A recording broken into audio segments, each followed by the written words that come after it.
Terry. I couldn't believe what had just happened. Helen, my wife of 24 years with me, had just left home to spend the weekend having fun with one of her partners, Ray Bland. She never once said she still loved me or claimed it was just fun. She didn't even kiss me on the cheek when she left, just stroked my head like stroking a dog. Damn it. How much colder could she be? And what's next? I shuddered, contemplating my options. I suppose I should backtrack a bit and explain. We were each 22 years old when we got married 24 years ago. I had just finished my degree in information technology and was starting a new job. Helen continued her education and eventually earned her Juris Doctor degree. I supported her through those difficult years and did so gladly. She was my soulmate, the love of my life. And I knew that the support I gave her then would benefit us both in the long run. So I saved and saved and saved and did everything I could to make her life easier. She graduated and was hired at a prestigious law firm. Over the years, she developed a reputation as a tough lawyer who won most of the cases she worked on. She made more money than me, but I didn't care. I was proud of her accomplishments. We talked about kids and agreed to hold off so she could develop her career. In the end, she made it clear she didn't want to commit to children, and we didn't have any. I guess we could be called dinks, dual income, no kids.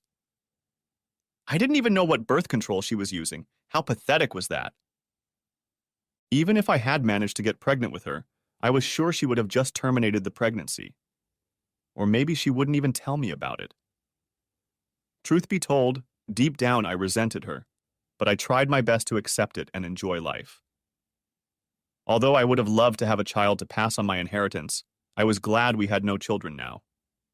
Helen had always been the dominant partner in our marriage. That was fine with me, as I liked to put her needs before my own. It had worked well so far, as she had always respected me. Or at least seemed to. Recently, however, her attitude has changed. Perhaps it has to do with hormonal changes. Her appetite and desire had increased significantly over the past few months. I didn't mind, as I was the fortunate recipient of her increased libido. Last night, however, she dropped her bombshell. I'm going on a date with Ray Bland tomorrow night. Dinner, dancing, entertainment at the hotel. I'll be back to see you maybe Sunday, she told me without the slightest sense of guilt. She might as well have told me she was taking the car in for an oil change. What? Why? I asked dumbly. Aren't I enough? I've been enough all these years, right? Right, she agreed. But now I'm in that phase where no guy will ever be enough. You and I are still going to have fun. I just need new ones to get it out in the open. I knew it was pointless to argue with her. She had made up her mind and expected me to just agree to be her willing cuckold, like I had agreed to so many other things in the past. A cold emptiness formed in my chest where my heart should have been, and I shuddered at the thought of the pain to come. I didn't say anything, just showered and went back to bed, not bothering to kiss her goodnight. Nor did I say anything to her the next morning when we were getting ready for work. For the first time in 24 years, I didn't even kiss her goodbye or tell her I loved her. I'm not sure if that was even on her mind, but I didn't care. She was already dead to me. That day at work, I was practically a walking zombie. All I could think about was what Helen planned to do to me that night. I'd read enough stories online to know what to expect. Chastity cages, cleaning up after my lover, being forced to look at them in our marital bed. There was no way I was going to put up with all that crap. I also knew what could await me in the event of a divorce. In a nutshell, I would be the loser, and she would get the lion's share of everything. Screw it, I thought. There was no point in arguing with Helen either. I knew her well enough to realize that arguing would only cause her to dig herself even deeper into the ground. And there didn't seem to be any way to just run away. If she'd told me about her plan a month, hell, even a couple weeks ago, I could probably just clear the air, leave my ring, and walk away. Good people can get a job anywhere, and I knew I was good. But with such short notice, I felt completely trapped. There was only one way to handle this, I thought. Someone had to die. When I got home that evening, She didn't say anything and was just getting ready for her date for the weekend. While she showered and dressed, I pulled a .45 caliber M 1911 A1 pistol out of my briefcase and loaded it with a full magazine. My plan was simple. When Ray came to the door, I would shoot him. Hopefully, Helen would see it happen. I knew I would end up in jail, probably for the rest of my life, but I didn't care. But that didn't happen. When Ray pulled up to our driveway in his Maserati, he just honked. The cowardly bastard didn't even have the guts to come to the door. Helen patted me on the head like a dog on her way out. She didn't notice the loaded gun I had hidden under a pillow on the couch beside me. I didn't say anything, only growled as she walked out the door with her overnight bag. I truly hated myself then, but I recognized that even though what she was doing to me, to us, I couldn't shoot her. And running out the door, spraying bullets into a receding car, seemed, I don't know, like a bad movie. When they left, I grabbed my laptop. I thought about our life together for a long time. Looking through my photo gallery, I remembered our vacations to Cancun and Paris, and the Caribbean cruise for our 10th anniversary. We both looked so happy in the photos. None of that meant anything to me now. Unlike Helen, I had no real support system, no family or friends I could count on in times of need. My sister died young, and my brother died during a stupid fraternity initiation. My father died a few years ago. Helen sent me to the funeral alone, saying she hated funerals and had 2 important things to do that couldn't wait. After my dad died, my mom's condition deteriorated rapidly, but she lived on her own until she died just 2 years ago. Before she died, I called her once a month and sent her cards at appropriate times, as I knew Helen wouldn't think twice about it. Mom took it hard when it became apparent that she would never have grandchildren to spoil. I ended up attending her funeral alone. Again. I also had a crazy uncle who moved to the Australian outback over a decade ago, and I never heard of him, although my mom occasionally brought him up in conversation. There were people I worked with and befriended, but there was no one I would call a close friend, someone I could confide in, have a drink with after work, play a game, or go fishing. I half-heartedly cursed myself for building my world around my goofy wife. I logged into our joint bank account and made some changes. Helen, like me, had her own account. We'd made that arrangement when we first got married, and she had her own credit card. Then I went to her law firm's website. I sent a letter to every address I could find on the firm's website, including her managing partner, explaining what she and Ray had done. I realized that they probably wouldn't see the letter until Monday, but that was fine with me. I then printed out a short note to Helen, which I placed on the coffee table under my wedding ring. I turned off my laptop and returned it to its case, then sat down on the couch, mentally reminiscing about better times. It took me a while to work up the courage, and I wished I'd found it sooner. But finally, I picked up the gun and put the end of it to my head. "I'm sorry, Mom and Dad. I hope to see you soon," I mumbled before pulling the trigger. Helen. I was lying on the bed, along with Ray. I hadn't thought about Terry at all since I left the house on Friday, and I wasn't too pleased that Ray was talking about him like that, but he was right. There was a time when Terry could sleep all night long, but those days were far in the past. Sure, Terry had always been warm and loving, but sometimes a girl just needs to be entertained, I thought smugly. To be honest, I didn't think about him at all this weekend, I said. You put him out of your mind. And don't forget he's a few years older than you, so that's to be expected. Didn't you think about what we discussed earlier? You mean doing it in front of your husband? Asked Ray incredulously, raising an eyebrow skeptically. Yes, I replied. Just to remind him how things are going to work from now on. You have nothing to worry about. Terry's a coward. He won't do anything. He didn't even try to stop me when I left the house Friday night. Well, kitties have a way of turning into mountain lions when they're pushed too hard. Remember the Connors case, Ray warned. You said he didn't try to stop you. Did he do or say anything? No, I said. He just sat on the couch. In fact, he hasn't said anything at all since I told him about it Thursday night, I added dismissively. Did he call or text you? asked Ray incredulously. No, he hasn't called. You don't think that's strange? Not really, I answered him. I've made it clear to him that this is what I need. He knows how I act when I make a decision. Either that, or he's already dumped you, Ray replied sharply. He wouldn't dare dump me, I stated with a snort. He knows I love him and it's just sex. Ray looked at me as if he wanted to say, What's wrong with you? His expression softened after a few moments as I stared at him. If you say so, he said. Let's go at it again.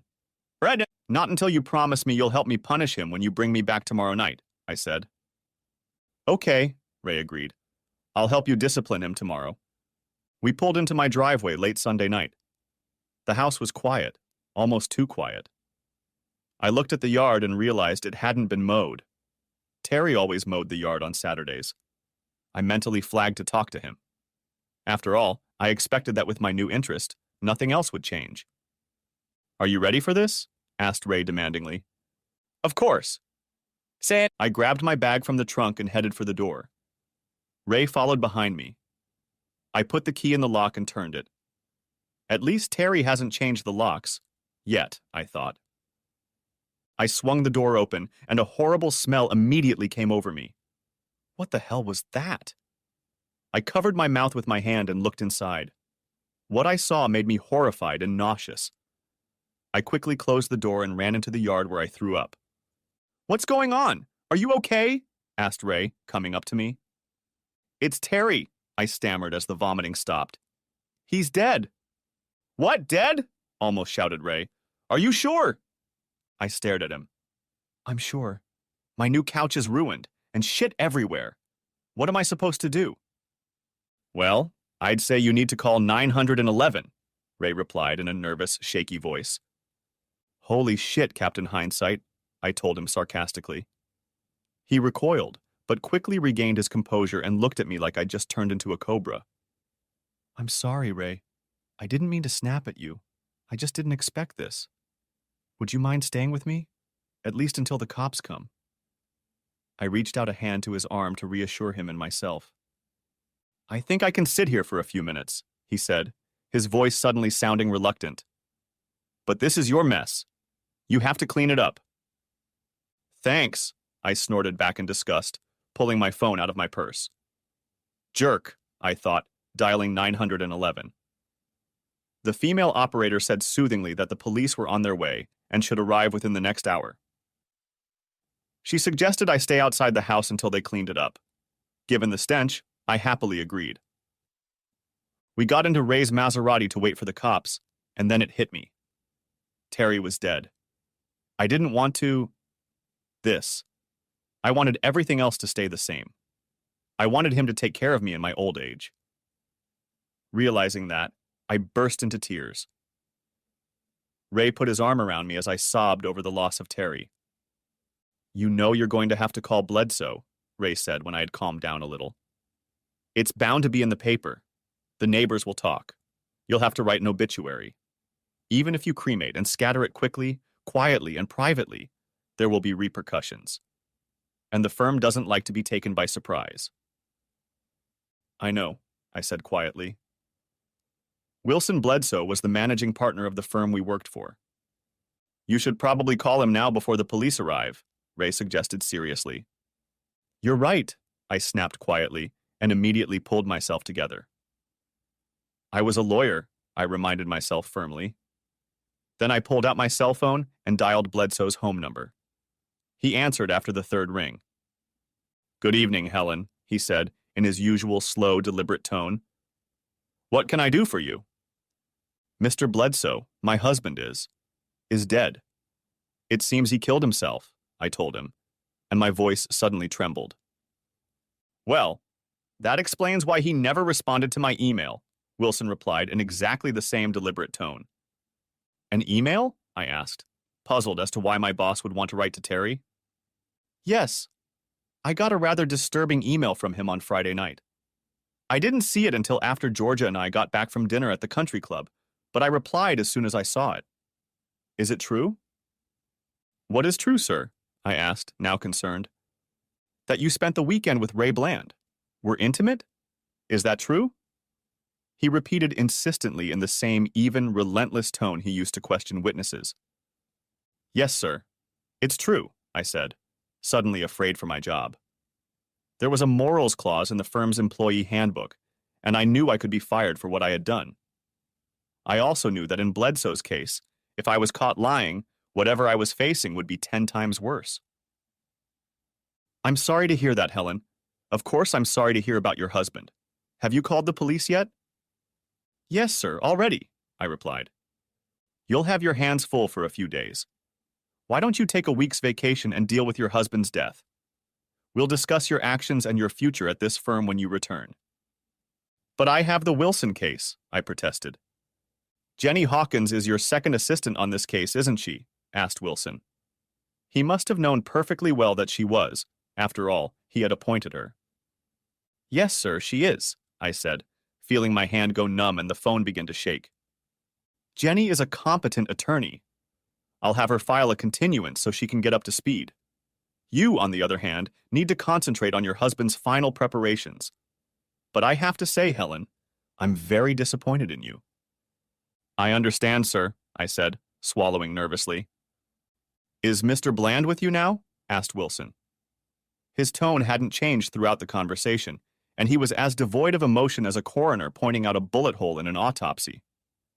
Yes, sir, that's him, I replied. Would you be kind enough to inform him to report to my office first thing in the morning, please? Wilson ordered. The tone was definitely commanding with a strong undertone of, don't even think of disobeying. Yes, sir, I'll tell him, I said. Thank you. I'm sorry for your loss, Helen. We'll talk later. Have a good day, Wilson said, and ended the conversation. I was stunned. You'd think he faced a dozen calls like this every day. I shook myself up, put the phone away, and looked at Ray grimly. Well? Asked Ray awkwardly. Mr. Bledsoe wants to see you first thing in the morning. Apparently Terry sent him a letter telling him what we're doing, I replied. My world was crumbling, and I was completely powerless to stop it. Why had Terry done this to me? Shit, Ray sighed. That means... We're totally screwed, I said, finishing his sentence. Maybe, Ray said. Or maybe we're not. Since we both have seniority, and this was the first time, maybe they'll have mercy on us. You don't really believe that, do you? I asked. Not really, but I can hope. Shit, Helen. I'm so sorry. Me too, Ray. I'm as much to blame for this as you are, I admitted. I had no idea he'd react like that. At that moment, 2 police cars with flashing beacons stopped in front of the house, and a coroner's van pulled up behind them. One of the officers approached Ray from the side of the car and asked him to move over so the van could pull in. The other officer with the clipboard asked me to get out of the car. I got out as soon as Ray started the car. Are you Miss Helen Baker? The officer asked. Yes, I admitted. May I see some identification? He asked. I pulled out my driver's license and held it out to him. He filled out the form, reading the information on my license. I watched as 3 officers and 2 others from the medical examiner's office entered the house, wearing latex gloves and white booties. As they opened the door, the officers cringed and an odor hit their nostrils. 2 coroner's technicians donned Tyvek masks and suits and rolled a gurney into the house. Can you tell me what happened, Mrs. Baker? The officer asked, getting my attention. I left the house Friday afternoon. Terry was alive and sitting on the couch when I left. I don't know what happened after that. I came back shortly before I called 911, I explained. Terry, is this your husband? The victim? The officer asked. Yes, I said. And you say you were gone all weekend? He asked, raising his eyebrows. I answered in the affirmative again while the officer made his notes. And what did you do this weekend? The officer asked in a neutral tone. I was with a coworker, I answered a little evasively, causing him to raise his eyebrows again as he filled out a form on his clipboard. It annoyed me, and my stomach twisted even more. It was one thing to tell my husband what I was about to do, and quite another to confess to a stranger. Is this the gentleman you were with when we arrived? The officer asked. Yes, I confirmed, trying to be detached and failing miserably. I'd attended hundreds of interrogations and even given a few, but this was the first time this had happened to me. He tried to hide his body language, but I realized he'd guessed, and correctly, what I'd been up to. He asked me a few more questions, which I answered as briefly as possible.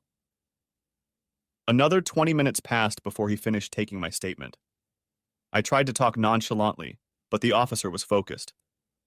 I could feel my face redden as I was required to report that I had been at the most exclusive nightclub in the city from early Friday night to late Friday night, and then didn't leave the confines of one of the most prestigious apartment complexes in the city from 11 o'clock Friday night to 4 o'clock Sunday night. I even had to turn in my apartment number. Okay, what was I supposed to do? Take a fifth? Demand a meeting with my lawyer? He was taking witness statements at a possible crime scene. I was just, a bystander. Even if I was involved. That's all I have for now, Mrs. Baker, he said. I need to speak to your colleague. With those words, the officer walked out and headed off to talk to Ray. As he walked, he passed the spot where I had thrown up on the lawn. He stopped for a moment, had the nerve to make a note, and then continued on his way. I looked around. It was already evening, but there was still plenty of light. I could see neighbors in the windows, looking out with curiosity at what was going on. Some of them even came out to their front porches and gawked at what was going on. Damn it. Did all of this really have to be so public? Maybe I should have entertained Ray a few more times and come back after dark.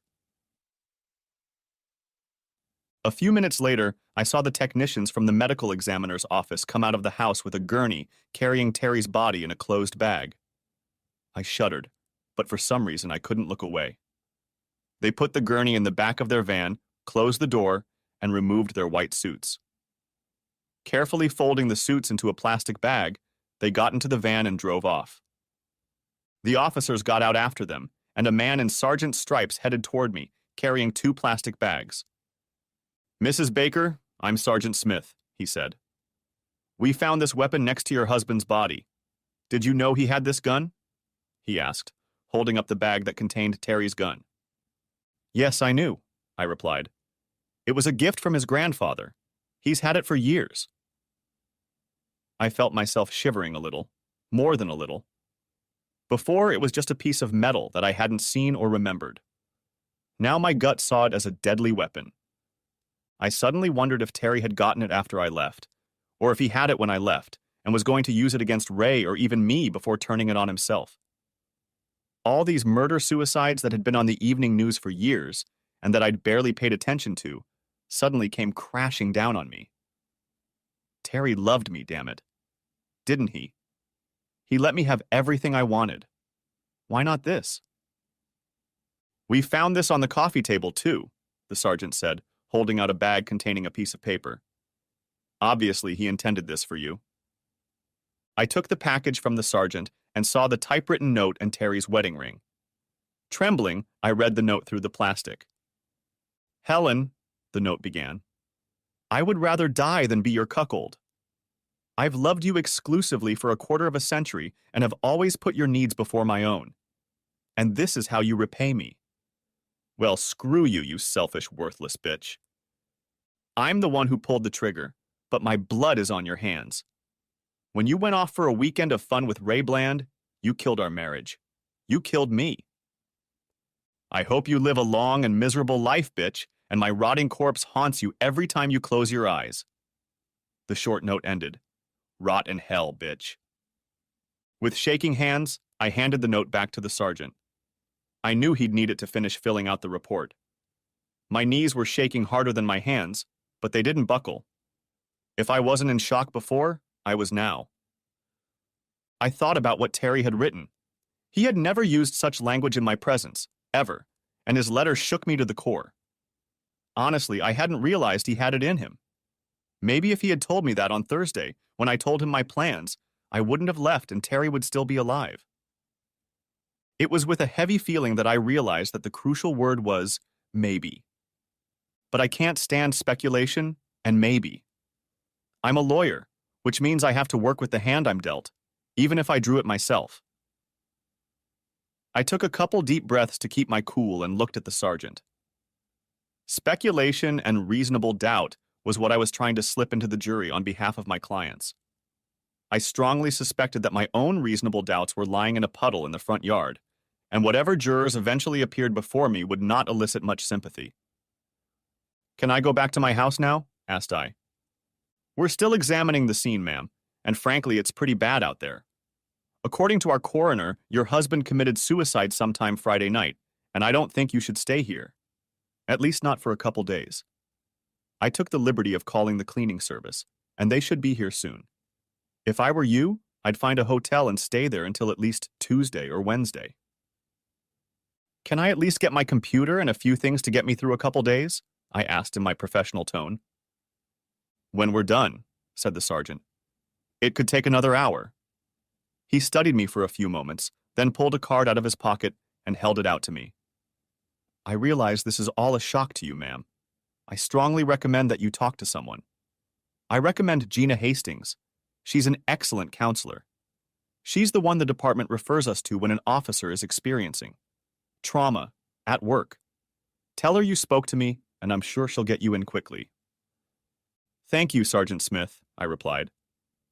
I was annoyed at the thought of needing a counselor. "I think about it." The look on his face was almost inscrutable, but I could sense disapproval and concern. Finally, I stood before him, vibrating like a church bell. "Take your pick, ma'am, but I think you should call her as soon as possible." "If not her, then a pastor or a good friend," the sergeant said, then went back inside. Sighing, I walked to the porch and sat down on the swinging bench that Terry had installed last summer. It was another thing I insisted he do for me. As I sat on the bench, it dawned on me that we had only used it once since he had put it up. I thought about what Terry had written. Even if I closed my eyes, I could still see the writing. After a few minutes, Ray came over and sat on the bench next to me, not too close. I looked around. Almost all the neighbors had gone back inside or pulled the curtains after the van left, though there seemed to be a handful of persistent fidgeters left.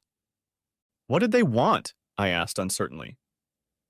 "They wanted to know how we spent the weekend," Ray replied with a sigh. "You told them everything?" I glanced at him, too stunned to summon up anger. "Almost everything. I didn't tell them every last detail, just the Reader's Digest version," Ray said, clearly no pun intended. "What did that sergeant want?" "Terry wrote a suicide note," I told him blankly. "Crying about how much he loved you and couldn't live without you?" asked Ray sarcastically. "No. He said what he should have said to me Thursday night. Called me a bitch and said his blood is on my hands. And you know what?" "What?" asked Ray. "He's right. I'm a selfish bitch, and his death is on my conscience. You can't blame yourself. He's the one who pulled the trigger, not you," Ray replied in what he probably thought was a soothing tone. "After all, he doesn't own you. You have the right to make your own decisions." "You're right," I almost whispered, pondering Terry's letter. "And I should be responsible for the consequences of my decisions." Ray stared at me for a moment, which I barely caught, and then continued. "I've thought all this through, and I think I know how to address Bledsoe in the morning. Since I'm divorced and you're widowed, the firm has no one to cause trouble with lawsuits. Our little date was personal and had no subtext in the news, no political corruption or social scandal. Just a small matter between consenting adults. It's unlikely to be noticeable to anyone and will disappear in a few days. So there is no upside for a firm to fire or ask for the resignation of two high-ranking employees. It's stronger if we both make the same argument. I'll call you tomorrow after the meeting and let you know so we can coordinate efforts." I looked at him. Terry was nothing more than a splash. The man who I now realized, albeit too late, treated me like a queen was a splash? The man I had treated as a serf was now demoted to even a slip? Ray was anxious to save his career and his job, and had no idea that I was now desperately trying to save my sanity. For a few moments I pondered his words. Technically, I knew he was right. There was no political corruption or social scandal. but I also knew that Bledsoe was firmly committed to the firm's code of conduct, especially as it pertained to employee relations. "Let me know what Bledsoe has to say," I finally managed to say. "I will." "Are you going to be okay?" asked Ray. "I'll be fine," I replied. Truth be told, I doubted I'd ever be okay again, but I was determined not to let Ray know that. "Call me if you need anything," Ray said before walking away. "Yeah, okay," I mumbled as he walked away. Shortly after Ray left, an unmarked white van pulled into the driveway. A young man with shoulder-length blonde hair got out of it and walked up to the porch. "Is this the Baker house?" he asked. "Yes," I confirmed. "And who are you?" "Jack Harrison. Harrison Cleaning Services." "I've been told there's been an incident," he replied professionally, holding out a business card to me. "Yes," I said quietly. "The police are still inside." "Great. Thanks," he nodded. I watched as he put on his mask, boots, and gloves, then went inside. Jack and the police officers came out a few minutes later. Sergeant Smith walked over to me as the others went to their cars. "We're done, Mrs. Baker," he said. "Here's my card. The case number is on the back. I'll have a report ready in a day or two. If you have any questions, please call me." "Thank you. Can I get my stuff now?" I asked. "Of course, but you might want to put on a mask and booties before you go inside," said the sergeant. "Mr. Harrison has some he can let you use." "Thank you," I said, taking his card. I put it in my purse as Jack walked up with a pair of boots and a fresh mask. The officers left while I put on the mask and boots. Jack opened a small jar of mentholatum. "Might want to put some of that on your nose. It's still pretty bad up there," he advised. I followed his instructions and went into the house. The ointment helped, but I could still smell the foul odor. I inspected the mess on the large sectional sofa and realized I would have to replace it. I had spent over $6,000 on this couch, and it wasn't even 8 months old. Then I looked at the abstract painting that just had to hang above the couch. It was an abstract painting that had cost me over $2,000. It was now completely ruined, and Terry's blood and brain matter splattered it. The carpet in front of the couch was soaked with blood and other fluids that made me shudder. "I can get it all off the carpet. Hopefully the subfloor underneath isn't soaked too badly. I don't know if I'll be able to recover the couch." "I'll do my best," Jack assured me. "Please do," I said quietly. "How long will you be here?" "It will probably take me most of the night to get everything done. Can I call or leave a message when I leave?" "Yes," I said, handing him one of my cards with my cell phone number on it. "Just lock up when you leave, please." I felt like I was taking a risk leaving this man here alone, but I needed to get out. Besides, he was licensed and insured. It said so on his card, and I could always sue him if something went missing. "Yes, ma'am," he replied politely, taking my card and slipping it into his overalls pocket.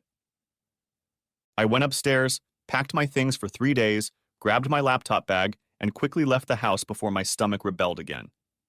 Jack was already hard at work in the front room. I told him I was leaving, and he waved as I walked toward the garage through the kitchen. I pulled up to the Holiday Inn Express, a hotel not far from our house, and went inside, hoping they had a room available. Luckily, the room was found, and I handed the clerk my ATM card. A few minutes later, she returned, frowning slightly. "I'm sorry, ma'am, but this card has been declined," she said, holding the card back out to me. "What?" I asked, shocked. "We always had enough in our joint account to pay at least 6 months' worth of bills." "We'll have to find out," I thought, grabbing my credit card, the balance of which I knew was more than enough to pay for the room. The card worked, and I went up to the room. I was angry that our ATM card didn't work, and I was determined to get to the bottom of it. The first thing I did was turn on my laptop and logged into our joint account. If Terry were alive, I'd kill him myself, I thought. When our account opened, I saw a warning that the account balance was low. I almost lost my senses when I saw the balance. $24. What the hell had Terry done? Digging deeper, I saw that he had donated all but $24 to children's charities, including a local church orphanage. I'm sure this was his way of letting me know that he wasn't happy about my decision not to have children. But why was it necessary to leave $24 out of the thousands we had in our account? My biggest concern was covering the bills we had to pay this month. All of our bills were paid automatically, so I transferred enough from my account to pay this month's bills. I wondered if Terry had done something similar with his account. I didn't have the credentials to log into his online banking, so I made a note to stop by the bank tomorrow. By this point, I was exhausted both mentally and physically. Plus, I was hungry since I hadn't eaten anything since lunch, so I stopped at the nearest fast food restaurant and ate a greasy hamburger, which didn't go down too well on my already queasy stomach. Back in my room, I showered and got ready for bed. I was so tired that I fell asleep as soon as I laid my head on the pillow. Well, well, well, I see you finally decided to get your lecherous ass back in the house, said a male voice. I looked around, but saw nothing but a thick, dark fog. I realized I was dreaming, and the voice sounded like Terry's. Only it wasn't the quiet, soft Terry I knew. There was some sharpness in that voice. Terry, is that you? I asked uncertainly. I can't see you. Can you come out so I can see you, please? Sure, a male voice replied. I saw a shadowy figure step forward. I almost threw up when I saw him. Half of his head was missing. As he walked towards me, shards of bone fell away from his skull, and I could see what was left of his brain. I was horrified and took a step back. Then I shook myself up. This had to be a nightmare. This had to be it. No, this isn't real. You're not real. You're just an undigestible piece of that nasty, fatty hamburger I stuffed inside me before I went to bed. You've got more fat than blood in you, I declared with far more courage than I actually had. His eyes flashed red, and he headed toward me. First, the smell reached me, then the blazing eyes practically blinded me, and then a primal scream made me jump back and fall to one knee with my hands above my head. Good. Okay, I repeated frantically. This is real. You're real. You better believe it. You pathetic excuse for a wife, he growled dangerously. Terry, I started, but he held up a hand to silence me. Shut up, bitch. This is all on your conscience. What do you think? He asked, turning his head so I could see the exit wound on the left side of his head. Not much different than that $2,000 piece of shit you just had to put over the couch. I thought you liked that painting, I objected weakly, a little discouraged by the venom in his tone. I hated her. But she made you happy, and that's all that mattered to me at the time. Besides, I figured you'd get sick of it after a year or two. Just like you obviously got bored with me. So was having fun with Ray Bland worth what it cost you? I lowered my eyes in embarrassment, but didn't say anything. While I hated to lose Terry over it, the truth was that it was the best entertainment I'd experienced in a long time. You don't need to say anything. Your innermost thoughts are perfectly transparent here, Helen, Terry said gloatingly. I felt my face burning and tried to look away from him, but it didn't help. Everywhere I looked, he was standing there, right in front of me. I read your note, I stammered out, desperate to change the subject. Why didn't you mention all this on Thursday when I told you about Ray? Would it have done any good? Asked Terry grudgingly, as if he already knew the answer. I guess it wouldn't. I don't know. Guess we'll never know now, will we? I spat back weakly, hating to be defensive, but I had no explanation or excuse. There was nowhere to hide. I think we both know the answer to that question, Terry snorted wryly. What did you do with our money? I asked, trying desperately to change the subject. At the thought of being robbed of my legitimate money, my anger began to rise. Bills still need to be paid. You're a smart woman. You'll figure it out on your own, he replied dismissively, shrugging his blood-spattered shoulders. I already know you gave everything to children's charities. Why?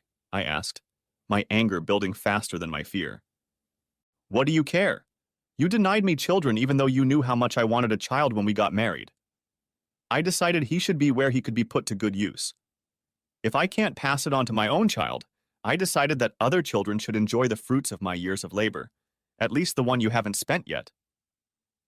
But what about me? You know how I feel about having children, I protested, becoming furious. Yes, I do. After we've been married for a few years, you made it clear that you didn't want to be burdened with a career and a baby. You didn't want to lose your figure.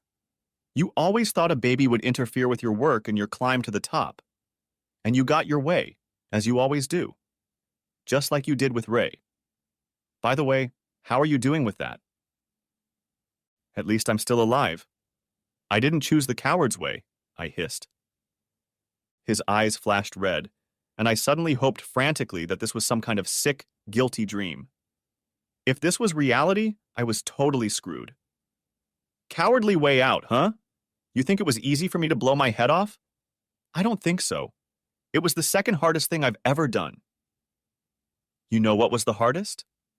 He growled. His growl was like the growl of a wolf sinking its fangs into your throat. No. What? I whispered back, startled by the change of subject. Watching you walk out the door to be with Ray, Terry growled again. After 24 years of devotion. The tone of his voice was far scarier than the sight of his mangled body. I told you it was just one weekend. I told you I loved you. You knew I'd come back, I said in desperation. Yeah, that's exactly what you said on Thursday. Do you remember what you were doing right before you left? No, not really, I said. What? You patted me on head, like a damn dog. You obviously thought I'd agree to be your willing cuckold. Okay. I don't remember that, but I'm pretty sure I meant love, I protested. Terry suppressed a blood-chilling chuckle before continuing. Yeah, that's right. You expect me to believe that shit? It's true. I didn't want to hurt you. It would have just been one weekend, and then we'd have the rest of our lives together. We would have gotten through it, I insisted. Do you really think that after that weekend I would want to touch you again? Knowing what you did? And probably would do it again when the itch came back? You're just delusional. I told you I'd rather die than be your willing cuckold. And don't lie to me. I know that's exactly what you meant. How do you know that? I asked. Remember, your thoughts are transparent here. Look, he added, pointing to something to his right. I couldn't help myself. My eyes followed his gesture. Out of nowhere, a cloud of swirling silvery mist appeared, which then turned into a large silvery disk. I felt a cold, terrifying ripple run through my mind and my soul, and I groaned. An image appeared on the disk, like a window into another reality.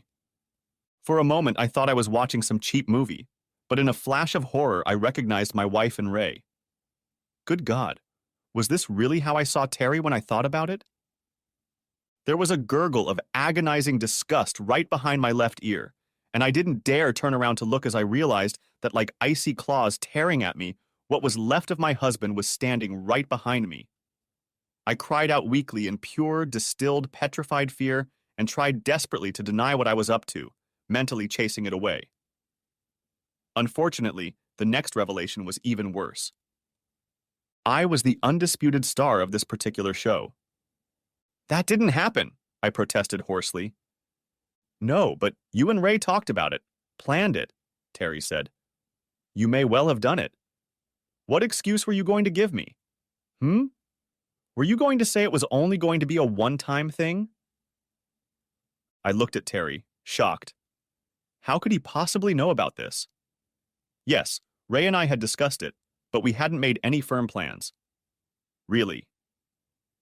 But none of that happened, I insisted. It doesn't matter.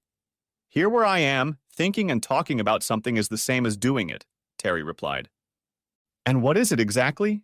Heaven? I asked with a dismissive smirk. This? Asked Terry, looking around the place where we were standing.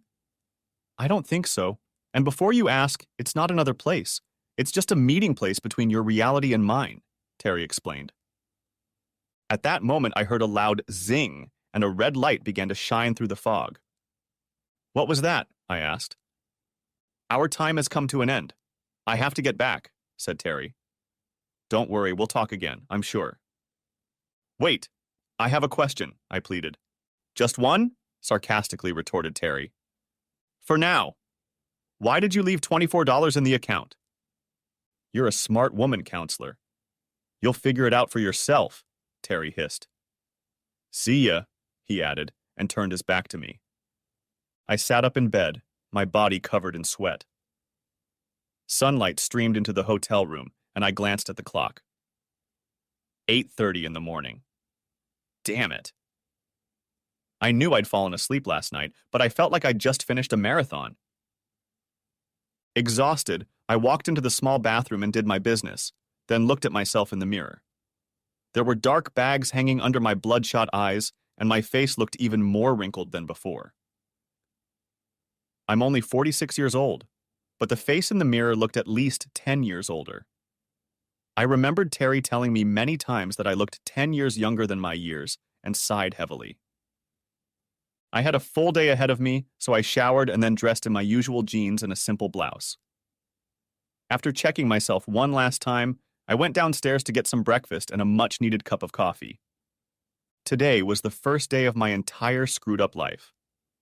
At the time, I didn't know how screwed up it would be yet. Chapter 2. Snap. I walked into the small dining room and picked up the morning paper. I was eerily curious to see if there were any reports of Terry's suicide. After getting a light breakfast and a cup of coffee, I sat down in a corner, away from prying eyes, and opened the paper. There was a small notice on page 2 about Terry Baker apparently shooting himself and surviving, but my name wasn't mentioned, which made me feel a little better. The last thing I needed was unwanted attention from well-wishers. I finished my breakfast and walked to my car. As I got in my car, I heard my phone ring, pulled it out of my purse, and saw that it was a call from Ray. I remembered that Wilson Bledsoe wanted to meet him early this morning, so I answered the phone. Hey, Ray, I said. How'd it go? About as well as I expected, Ray replied in a resigned tone. They put me on administrative leave while they investigate and determine my fate. You know they have policies and procedures for this kind of thing that they have to follow. But things aren't looking good.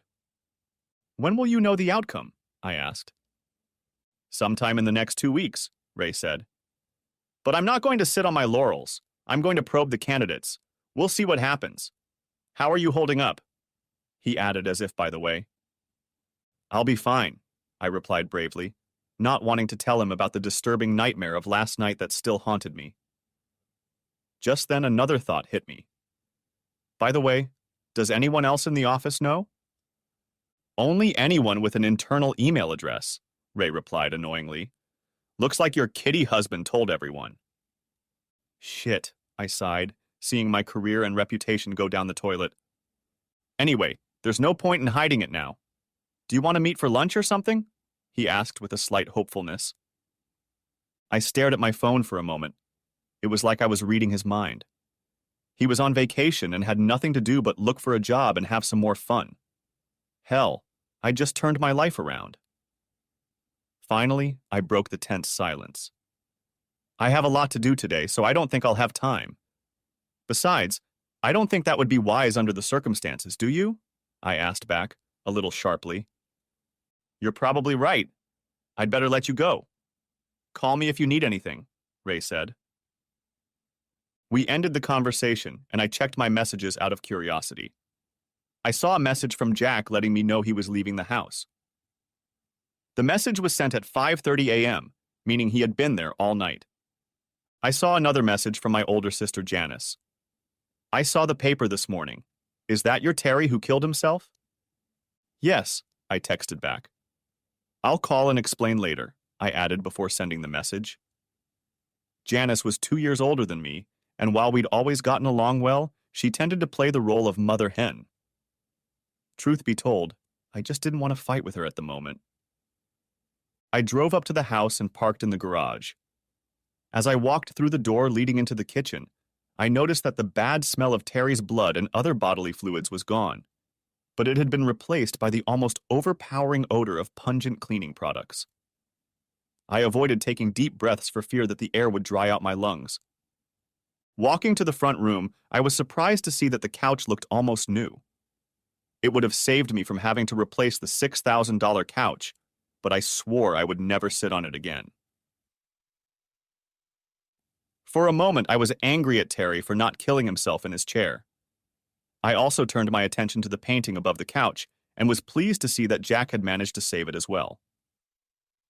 Satisfied that Jack had done a good job of cleaning and restoring the living room, I went upstairs to the room we used as our home office. I went through our files and grabbed what I needed. A folder with Terry's bank information, another folder with our wills and other legal documents, and a folder with our mortgage insurance policy all went into my briefcase. I couldn't help but notice how quiet the place was without him. It seemed too quiet to me. I could clearly hear the grandfather clock ticking downstairs, ticking away the seconds, and for a moment I thought I smelled something rotten. Rotten, and a chill ran down my spine. Then I felt a knot of cold air rush through the room, and I had to fight myself not to run away. I shook off the more than anxious feeling and went on about my business. Then I remembered that Terry's work needed to be notified of his suicide. Looking at the answering machine on his desk, I saw that there were several messages, and I listened to them. They were all from his work, wondering if he was coming in and asking if he was okay. Sighing, I called back and was connected to Allison Jones, Terry's immediate supervisor. "Helen, is everything okay? We've called several times but never heard anything.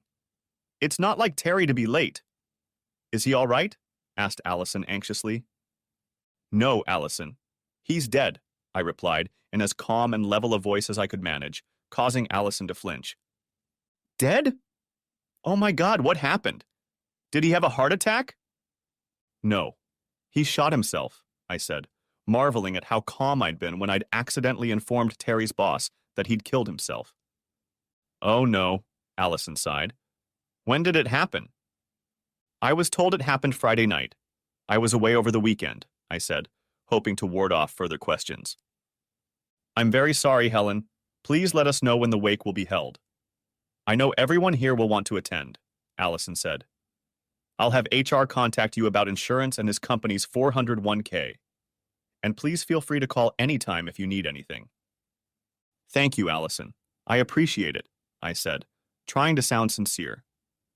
But I was relieved that she didn't seem to have any more questions. We said our goodbyes and ended the conversation. It had gone better than I thought it would. I knew that Terry's company insured all of their employees for 2.5 times their annual salary. That amounts to almost $250,000. I didn't know if the policy had a suicide clause, but I knew Terry had quite a bit of money in his 401k. That would definitely come in handy. I put the phone in its holder and suddenly realized how quiet and peaceful the house was. We had lived here for over 20 years, and for the most part they had been good years, full of happiness and joy. But now the house seemed like a grave. Looking around, I saw Terry everywhere, remembering our life together. At least it was only memories, not his mangled ghost. A chill ran down my spine. I suddenly thought someone Terry, watching me. But my logical mind took over, and I decided firmly that I was alone. I walked around the house, opening the windows, hoping that the throat-eating chemical smell would dissipate while I was gone. I shook myself up, grabbed my briefcase and left the house, maybe a little hastily. I made it to the bank and went inside. When it was my turn, I asked the teller to tell me the balance of Terry's account. Although we each had separate accounts, we had signed signature cards and had access to each other's ATM cards for emergencies. I pulled Terry's second ATM card out of the folder and noted the PIN he had written on the inside of the folder. Looking at his computer, the teller frowned slightly, then turned to me again. "One moment, please, Mrs. Baker," he said politely, and headed toward the row of glass booths. A few minutes later, he returned with Arnold Johnson, the bank manager. We had worked with Arnold for many years. "Mrs. Baker, would you come into my office for a moment?" he asked with a friendly smile. "Of course," I said, following him in. I took the seat he pointed to and watched as he sat on the other side of his massive dark wood desk, studying something on his computer. "I'm glad you came in this morning, Mrs. Baker," Arnold said. "I was planning on calling you later today." "Oh," I asked, feeling curiosity and concern in equal parts. "Why?" Our system flagged a lot of transactions over the weekend from two of your accounts. I wanted to make sure you were aware of them, Arnold said. I know my husband made several charitable donations on Friday, I said. He made those donations without consulting me. I was hoping they could be stopped and canceled before they went public. I also wanted to see what activity was going on in his account. Arnold's eyebrows rose at that. He looked at the monitor before answering. I'm afraid that's not possible, Mrs. Baker. It looks like he made the donations right before the deadline on Friday, so almost all of them have already come in. I need that money, I pleaded. Is there any way to get it back? I suppose you could contact them and explain the circumstances. They might release the money. But there are no guarantees, Arnold explained almost apologetically. I can give you a printout of all the recipients.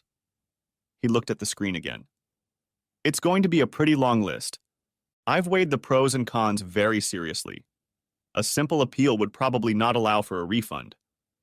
I suppose I could always sue them, but with all these charities, I'll probably end up paying more in legal fees and court costs than I'll get. Plus, my reputation would suffer even more. I had an empty, sinking feeling, and I could almost see the headlines. Greedy lawyer sued to deprive needy children of food and shelter. I could also envision the jury deliberating the case.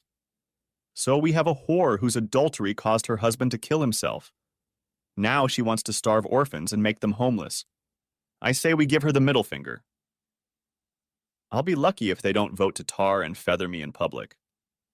If nothing else, you'll have a hell of a tax deduction, Arnold said, in a vain attempt to lighten the atmosphere.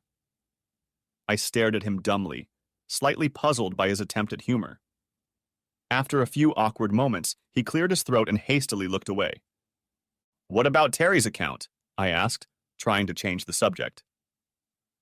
Arnold stared at his computer for a few moments, then at a copy of the signature cards and forms pertaining to the account. He sighed, put on a professional expression, and looked at me before continuing. He has enough funds to keep the account open. There was a lot of activity there on Friday, too. He paid off his credit card and then canceled it. It looks like he paid for other things as well. He paused, as if expecting me to say something, but I only stared at him with a blank expression. Finally, he finished.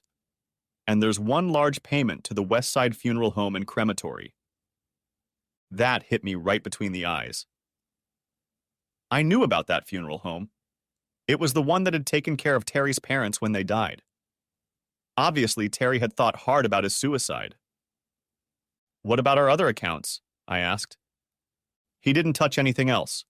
Your joint savings account and certificates of deposit are still intact, Arnold said, turning to his computer. Good, I replied, pleased with the news. Is there anything else you need, Mrs. Baker? He asked. Yes, I replied, pulling another folder out of my briefcase. I need to apply for insurance on our mortgage. Our mortgage was handled by the bank, and they insisted that we take out an insurance policy to pay off if anything happened to Terry or me. We took out the policy through the bank's home loan department, and I already knew it didn't have a suicide clause. I handed the papers to Arnold, who reviewed them and then turned to his computer again. Everything seems to be in order, he said, and pulled another form out of a drawer. We need you to fill this out and return it along with a copy of your husband's death certificate. I see that you have a payment due in a couple weeks. The sooner you get this back to me, the better. I'll let the home loan office know so they can expect it. Thank you, Arnold, I said, tucking the application form into my briefcase. My pleasure, Mrs. Baker, and my condolences. If there's anything else we can do to help, please call, Arnold said as we shook hands. His demeanor was strictly professional, but I couldn't fight the nagging feeling that he was judging me. I tried to shake off that feeling. I thanked him and walked out of the bank feeling a little better than before I came in. By this time, I was a little hungry, so I stopped at the store for a snack and then went to the West Side Funeral Home. I was greeted almost immediately by a thin young man in a white shirt and tie. His hair was carefully combed and seemed to be coated with a thin layer of hairspray. He smiled and extended his hand, which I accepted. Welcome to the West Side Funeral Home. I'm Alan Markham. What can I do for you? he asked in a friendly tone. I'm here about my husband, Terry Baker, I said. Baker. That name is familiar to me. Please step into my office, Alan said with a smile. Sent. I followed him into the beautifully furnished office and accepted his offer of coffee. Handing me a cup with a hot beverage, he sat down at his computer and stared at the screen for a few moments. Yes, I see him here. I tried to call him today, but I couldn't get through. That's because he's dead, I managed to say quietly. I understand, Alan said slowly and quietly. I'm sorry to hear that. When did this happen? Friday, I said, deciding not to tell more than I needed to. According to this, he ordered a basic cremation service and paid for it in full. Friday. It's not unusual for clients to pay for funerals in advance, but it is unusual for them to pay so soon before they need our services, Alan commented calmly. Was he terminally ill? No, I replied, again refusing to tell more than I needed to. There was a pause before he replied, looking at the screen rather than at me. Then it looks like we need to make final arrangements. Do you have his death certificate? No, not yet, I replied. I knew it could take a couple weeks to get a certificate. His body was taken to the morgue on Sunday night. When the coroner is done, I'll get it. When they release his body and you get the certificate, let me know and we'll proceed, Mrs. Baker, Alan said. We spent the next hour discussing the various arrangements. Neither Terry nor I were regular churchgoers, but I knew he had been raised in one of the mainline Protestant denominations, either Methodist or Lutheran. From what I understood, there was no need for a memorial service. They could just cremate him and be done with it. Alan asked if I wanted to keep Terry's remains, but just thinking about it sent shivers running down my spine. No problem. Mr. Baker paid for his remains to be buried in the columbarium unless you want to take them, Alan said. I walked out of the funeral home depressed. I needed someone to talk to. Looking at my watch, I realized that Janice was probably already home since she worked part-time at the county library. I took a chance and called her house. Hey, sis, Janice said when she answered. I kept wondering when you were going to call. I've been a little busy this morning, I answered. I didn't realize there would be so many details. Would you mind if I stopped by your place? I really need someone to talk to, I added hopefully. Of course, Janice said in her motherly voice that I knew so well. Richard is still in the hospital and won't be home until late, so we'll have plenty of time to catch up. Richard, Janice's husband, was a surgeon at the medical center and often worked long hours. Thanks, sis. I'll be there in a few minutes. We finished talking and I drove the rest of the way to her house. We had always gotten along well, and I knew I could tell her anything. I wasn't sure how she would take it, though. She greeted me cheerfully at the door when I pulled up in her driveway. I got your message. Would you like to talk about it over a cup of tea? She asked kindly. Sure, I replied as Janice walked into the kitchen. I sat down at the dining table and fidgeted in my chair as I listened to her fuss. I pondered how to pull it all off. A few minutes later, she returned with 2 cups of hot tea. I liked sugar, so I stirred it into the cup after she handed me the cup. I wanted to get right into the story I was telling myself, but suddenly my tongue was untied. So, tell me what happened, Janice asked, sitting down at the table. I took a sip of tea, gathering my thoughts, sighed heavily, and told her about my weekend with Ray. To her credit, Janice listened quietly as I recounted my short break in my marriage and what I'd encountered when I returned home. She didn't interrupt me once, and her face was completely neutral as I told the whole story. I inwardly shuddered, but kept my voice steady as I described everything that had happened. Well, except for the fact that I had planned to have Ray entertain me in front of Terry when we got home. That wasn't important. And the nightmare about Terry, since I didn't want her to think I was crazy. And I didn't say anything about the fantasy I'd shared with Ray about being the center of attention for him and his friends. It was just a fantasy, and it had no effect on Terry's reaction, since he couldn't have known about it. Well, at least not until dead. Anyway. And here I thought you were smarter than me, Janice said quietly when I was done. After all, you became a big-time lawyer, married a man who busted his ass to support you while you finished college. Was your weekend worth that expense? Her tone was flat and unemotional, but to me it was almost like a slap in the face. It was just supposed to be a short break, I objected seriously. I told Terry it didn't mean anything. It was just sex. Something I needed to do before I got too old. Just one weekend. And he chose the coward's way. I snorted dismissively and stared into my cup instead of looking at the expression on my sister's face. In the back of my mind, I realized that I had just lied to my sister. I'd told Terry that it was just one weekend, but I'd planned for it to really be the first weekend of more. But Terry didn't know that then, and she didn't need to know that either. Just sex, huh? And you expected him to welcome you back with open arms like nothing happened? Come on, sis. You can't be that stupid, Janice said, keeping the quiet, motherly voice that I could see she used so effectively for her own children. Suddenly, I was indignant. I was a woman, and a damn beautiful one at that. Hadn't I just proven that? I had come for confirmation that I was fully justified, hurt, and inconvenienced, and I had a sinking feeling that seemed to foreshadow that I might not get everything I wanted. I glanced at her, and the expression on her face gave me a look of uneasiness, as if she could read my mind. Then the mother woman's tone returned, like an imperceptible whip with invisible barbs. Is that if Terry came home and said he was going away with a woman for the weekend before his attraction faded, would you welcome him home with open arms? I had never thought of that, and certainly never expected such an attack from my own sister. So I reflexively replied, first of all, Terry would never cheat on me. He wasn't that kind of person.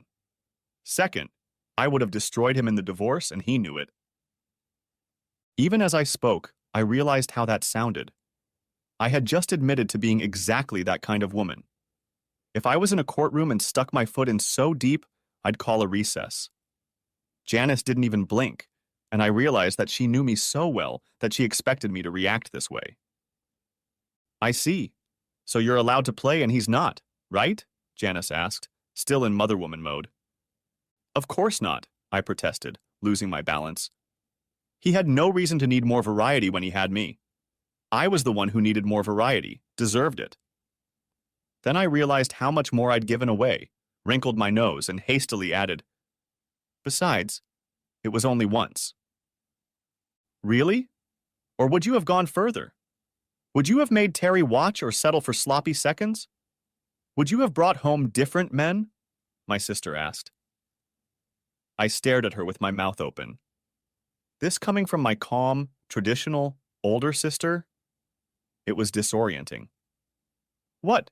You think I don't know about these things because I work part-time at the library? Did you do anything like that with Richard? I asked, shocked. Of course I haven't. I love and respect Richard too much to do something like that. But I know others who have done that. Her hint was obvious. That I no longer respected Terry was obvious, or I would never have done what I did. D's. And what did their husbands do? I asked, curiously awaiting her answer. Most of them divorced their wives, Janice said, taking a quiet sip of tea, and then continued in the same tone. Of course, some went even further and exposed their wives to relatives and friends, emptying the family accounts. Burning them. And you still haven't answered my question. Was having fun with this Ray Bland worth jeopardizing 24 years of marriage? It was suddenly as if someone had hit me over the head with one of those old commercials, and I realized the meaning of the $24 Terry had left in our joint account $1 for each year we'd been married. Damn. Janice must have noticed my sudden change in facial expression. What's the matter? She asked, raising her eyebrows. Terry donated all but $24 from our joint account to a bunch of children's charities, I mumbled by way of explanation as my brain digested this revelation. Really? Replied Janice, giggling. That's not funny.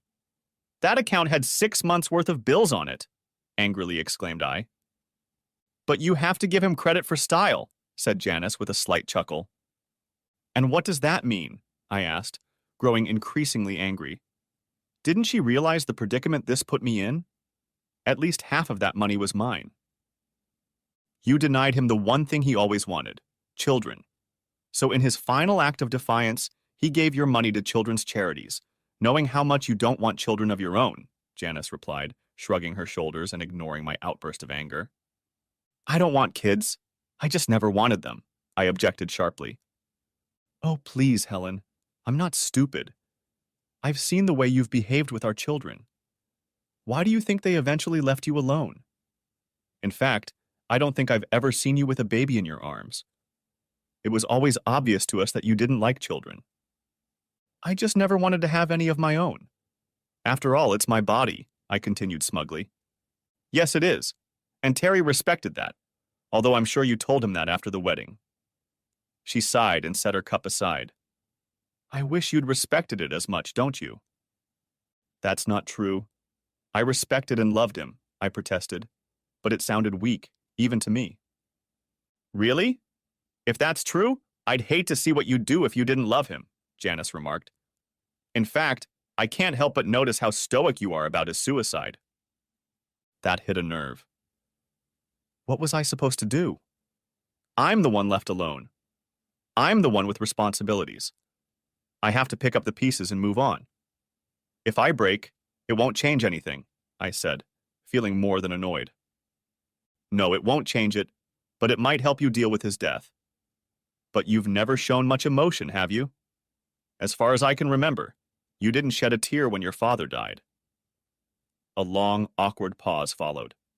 Then Janice said quietly, looking me in the eye, That means you're either holding it all in and are a potential time bomb, or you're a functional psychopath and dangerous. Before I could respond, she added, Or you're just numb, deeply numb, for whatever reason, and sooner or later it's going to come out.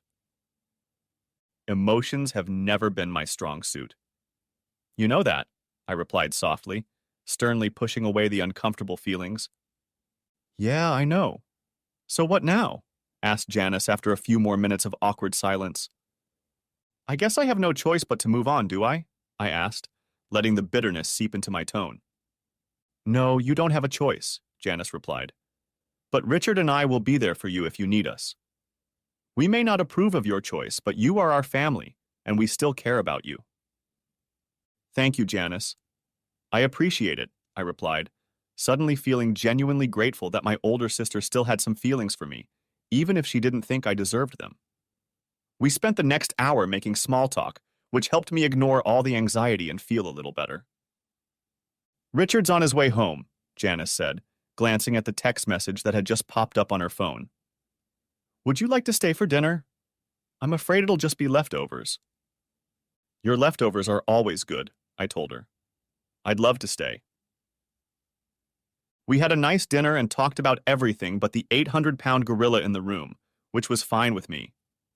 Richard wasn't as talkative as usual, but at least he showed some mild empathy. When he first entered the house, he nodded at me and cast a quick glance at Janice. They exchanged a quick series of barely perceptible nods, fleeting eyebrow raises, and almost imperceptible shrugs. Deep, married communication. I looked away to hide my expression and wondered when Terry and I had lost it and buried it deeply. Silly musings wouldn't get my money back or pay the bills. We moved on to the main course, lasagna. Janice was so used to cooking for the whole family that she always made way more than they could eat. Then she brought out an apple pie that she had baked herself. I had always enjoyed her pies, so I graciously accepted a healthy slice. We ended the evening with a small glass of wine and light conversation. Realizing it was time for me to leave, I thanked Janice for the treat and headed for the door. Janice stopped me and put her arm around my shoulders. We really love you, Helen, she whispered, hugging me tightly. Thank you, I whispered, caught off guard. I love you too. If you need anything, just give me a call, Richard added quietly. Thanks, I told him. We said our goodbyes and drove back to the hotel. Back in my room, I turned on the TV for background noise, changed into my nightgown, and plopped down on the bed. My eyes were fixed on the TV, but in my head I was reviewing my conversation with Janice. As I pondered her words, I realized that she was right. About everything. Was I really as indifferent and unemotional a selfish bitch as she had made me out to be? Yes, I heard Terry answer, forcing myself to turn around in surprise at the voice. He was leaning against the wall and looking down at me. Why are you here? I asked, perplexed. It's simple. You fell asleep, he said with a slight chuckle. Fell asleep? I didn't remember that. The last thing I remembered was hearing someone's conversation on the TV. When had I fallen asleep? Are you going to haunt me in every dream? I asked, with a cold feeling in my stomach. I wouldn't last long if I was afraid to fall asleep. That's the plan, he replied with a crooked smile, made even more crooked by the exposed parts of his skull. So you really think I'm an uncaring, emotionless, selfish bitch? I replied, going on the offensive with more boldness than I actually felt. Yes, Terry replied, not the least bit embarrassed. It's obvious by your actions. Take a look, he added, nodding toward the television. Surprised, I looked at the TV and saw what looked like a movie of my life, or at least parts of it. After a few minutes, I felt tears about to stream down my face as I watched scenes from our wedding. We both looked so young and vibrant, full of love and happiness. As the movie went on, I saw changes, mostly in me, I reluctantly admitted. Terry was always there for me, providing support when I needed it. He worked so hard in those early years so I could finish school. We saved money, often eating hamburgers that Terry cooked on an old gas stove in the tiny apartment we shared. We didn't have much in those days, but we didn't care. We had each other, and that was all that mattered. Right after graduation, I was hired, and things started to change. We saved enough money for a down payment on a house, and bought it when the market was still good. We lived frugally for a few more years, but things gradually got better. As my career took off, I realized that the kids were only holding me back. I tried to turn away and couldn't. I was told right to my face how self-centered I had become. Over time, I stopped noticing Terry's work, brushed aside his worries and concerns. And as for his personal dreams and needs, I stopped listening. From the beginning, I didn't really want to get pregnant, but I kept it from Terry. It was a conscious decision on my part. I could see it in my face and remembered the logic behind it well. When he started talking about kids, I kept putting it off, using my career as an excuse. You should have been honest from the beginning that you didn't want kids, Terry said from somewhere out of the corner of his eye, in such an emotionless tone that gave me goosebumps. You knew I wanted kids, he growled as we watched the movie. I'm sorry, I stammered as the movie went on. As my married life unfolded before my eyes, I could almost see a real wall growing between us brick by brick over time. Terry was always supportive of me, putting my desires before his own. At the same time, I could see that I was losing respect for him. When I looked at my bank statement and saw that one of my deposits exceeded his entire monthly salary, everything went to shit. He was making good money, but I was making more. The fact that he and I were living better on both of our salaries, not just mine, didn't matter to me. What was mine, and what was his was mine. That was the motto I lived by. By this time, it was clear that I was the dominant position in our marriage. Although Terry resented this, and I could see now how much he resented it, he continued to silently submit to my wishes. And he was committed to our marriage, to me. On the 12th anniversary of our marriage, I saw that he realized he could live a decent life with his own money. But he realized that divorce was an admission of defeat, and so he didn't want to upset the delicate balance in our relationship. And me? Well, let's just say I reveled in my seniority in the marriage. That's probably one of the reasons I started hitting on Ray. By the time the physical affair began, I realized I didn't have an ounce of respect left for my husband. Yes, that's right, Terry grumbled. Then I realized it was a belated response to my apology. Where was this Terry when I needed him? Maybe if he'd been rude to me before I left last Friday, I wouldn't have done what I did. Last Friday. Had it really only been 3 days? It seemed to me that much more time had passed. The next thing I knew, the alarm clock started beeping. I rolled over onto my back and turned it off. I looked with cloudy eyes at the wall where Terry was standing, but he wasn't there. Was it just a dream? Or was it something else? Was Terry right, and was I going to be haunted all the time? I crawled out of bed, did my business, showered, and brushed my teeth. I almost didn't recognize the old woman's face in the mirror. I looked like shit. And I felt like shit. In the time I'd spent in bed last night, I should have felt rested, but my dead batteries were more energized. I packed up, went downstairs, had breakfast, and then checked out. The house smelled better than yesterday, but it still resembled a crypt. The bedroom resembled a refrigerator, and when I walked past the couch, it was like walking past an open freezer. At the thought of sitting on it, I shuddered even more. I had no idea what Terry would do. Would he be able to do anything other than fill my sleep with nightmares? Was that what I wanted to find out? I paced around the apartment, taking inventory of Terry's things. Then it hit me. I needed to talk to Jerry Smith, a certified estate planner at our firm. I realized he'd probably tear me apart for letting the bank know about Terry's death, but I wasn't too concerned. I kept wondering when you'd call, he said, picking up the phone. I wondered briefly what he could possibly know about my situation, other than the fact that Terry was dead. I decided that asking was a bad move, and tried to keep my words and tone strictly businesslike. I told him what I had already done, and he assured me that everything would be taken care of. It was a perk of working at a law firm, and it would take a huge burden off of me. Thanks, Jerry, I appreciate it, I told him. I tried to sound sincere, but I'm sure I looked exhausted. No problem. It's what I get the big bucks for. If you can, get all your financial stuff together and bring it to me this afternoon. Do you think you can do that? Asked Jerry. Yes, I'll be there. 3 o'clock will do, replied I, glancing at my watch. Works for me, said Jerry. I spent the rest of the morning gathering everything I needed, including a copy of Terry's will. I was a little creepy as I felt occasional gusts of cold air, even though no doors or windows were open. More than once I heard creaks, as if someone was walking up and down the stairs. I chalked it up to nerves and continued onward until I'd packed everything I needed.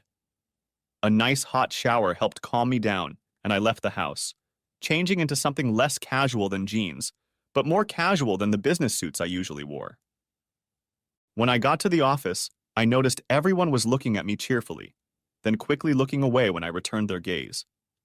It was obvious that they knew what Ray and I had been doing over the weekend. I felt my cheeks start to blush and hurriedly continued. Are you going to work more casually these days, Helen?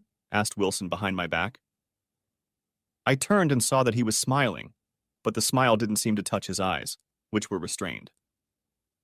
I came to see Jerry about Terry's latest arrangements, I told him, a little defensively. It's the most sensible thing you've done since Friday, he replied in an even tone. When you're done, would you mind coming into my office for a few minutes? Sure, I said, suddenly nervous about the state of my career. He was an old-fashioned gentleman, but he was the managing partner, and I recognized an order when I heard one. I finally reached Jerry's office, and he waved me over with a somewhat forced smile. We shook hands, and he offered me a cup of coffee as I sat down. Taking a sip, I pulled out my papers and held them out to him. We discussed things while he looked over what I gave him. Everything seems to be in order, Jerry said, as he looked over my papers. I'll take care of everything from here. Is there anything else you need? Yes. I need to amend my will and trust, I told him. That makes sense, he said, pulling out my folder. I see that your husband has been named as a beneficiary. He's also listed as executor on your trust and your medical power of attorney. I'd like my sister Janice Hopkins to be named instead, I told him. And I want to give her power of attorney, just in case. Very well. Just write it all in pencil and initial it. You know what to do. I'll make the changes. It won't take more than a day or so. Thanks, Jerry, I said, before we ended our meeting. From there, I walked to Wilson's office. His secretary waved me in, and I couldn't help but notice the caustic look she bestowed upon me, as if I were a large dung beetle spreading its nuisance around the office in front of me. "Helen, come inside. Have a seat," Wilson said with a pleasant smile. "How are you holding up?" he asked when I sat down. "It's been a challenge," I replied cautiously. "It sounds like you didn't sleep very well," Wilson remarked with concern on his face. "It wasn't easy," I admitted. I hesitated to tell him about my dreams, if they were dreams. Wilson nodded before continuing. "You're probably wondering why I asked to meet with you," he said. "The senior partners aren't happy. Your husband has sent out emails to virtually everyone in the firm. And it's probably hopelessly optimistic to assume that this information hasn't leaked outside the firm by now, or won't soon. Needless to say, your, credibility, shall we say, personal and professional, has taken a hit. The only reason you haven't been fired is the fact that up until now, your record with this firm over the past 20 years has been exemplary." I considered Wilson's words and, more importantly, what he didn't say, but his look practically screamed, and made a decision I hoped I wouldn't regret. "Maybe I should tender my resignation," I said quietly, feeling knots in my stomach. Wilson said nothing for a few moments, pretending to mull over my suggestion. At least he had the decency not to jump on it right away. He nodded before answering, and I realized I'd gotten his body language right. "As much as I'd like to lose you, Helen, I think it's for the best. However, given your length of service, your spotless record up until this weekend, and your willingness to take responsibility for your actions, I think the partners will agree to keep you on the payroll until the end of the month. That will give you time to deal with your husband's latest endeavors." No pun intended, of course. "We'll put together a reasonable severance package that I think you can live with. You're smart, driven, and one of the best lawyers I've seen. I'm sure you'll get back on your feet." "Thank you, Mr. Bledsoe. I appreciate it," I said quietly. It felt a little surreal, like I was reading lines for a radio melodrama. "Sure, you might want to consider a change of scenery. Have you ever been to Boise?" he asked in a completely neutral tone. "In Boise? In Idaho?" "No, I haven't." "Why?" I asked, shocked by what I took as a sudden and unexpected turn in the conversation. "An old high school buddy of mine is the managing partner of one of the firms there. He's looking for someone with your experience and abilities. If you like, I can give him your name." "Sure," I replied with some hesitation. "Good. Great. I'll let him know." "Here's his card," Wilson said, holding out the card to me. I glanced at it briefly and then put it in my purse. Sure, I could call Ray, but part of me wanted to never have anything to do with him again. I fought down my morbid curiosity. "Can I ask about Ray? What's going to happen to him?" He looked at me very thoughtfully for an awkwardly long moment, and then seemed to come to a decision. "As you know, Helen, I can't go into details, privacy considerations and so on. Let's just say that Mr. Bland has exhausted any stores of goodwill he may have had left from the senior partners. You may not know this, but you're not the first associate whose marriage he's ruined. That's why he was transferred to this office after his divorce. His ex-wife caught him with a paralegal. It was, acrimonious divorce, to say the least." He lowered his gaze and made a note on the bouvoir. "The lawsuit required us to keep him employed and pay a rather generous alimony." He muttered the last very quietly, as if he was pondering, and it leaked out. "I didn't know any of that," I said quietly, stunned. I admitted to myself that I was well aware of his reputation, which was why I'd chosen him for my first extramarital adventure, but not about that. Damn it. "Well, I have a meeting to attend. I'm truly sorry for your loss, Helen, and I'm sure I'll see you again before you leave," Wilson said as he stood up, signaling to me that the meeting was over. "I'll be back," I said. "I still have some papers to sign. Thank you for everything," I added as we shook hands. Fighting back tears, I hurried out of the office, avoiding socializing with the others who I was sure were watching me leave. Getting into my car, I burst into tears. I loved this job and loved working with everyone here. Worse, I had worked here for over 2 decades. The thought of leaving too, Boise made me feel like I was exiled to Siberia for my sins. Eventually, I calmed down enough to drive, but it still wasn't easy because the tears wouldn't stop. Because of my blurred vision, I almost got into a couple of accidents.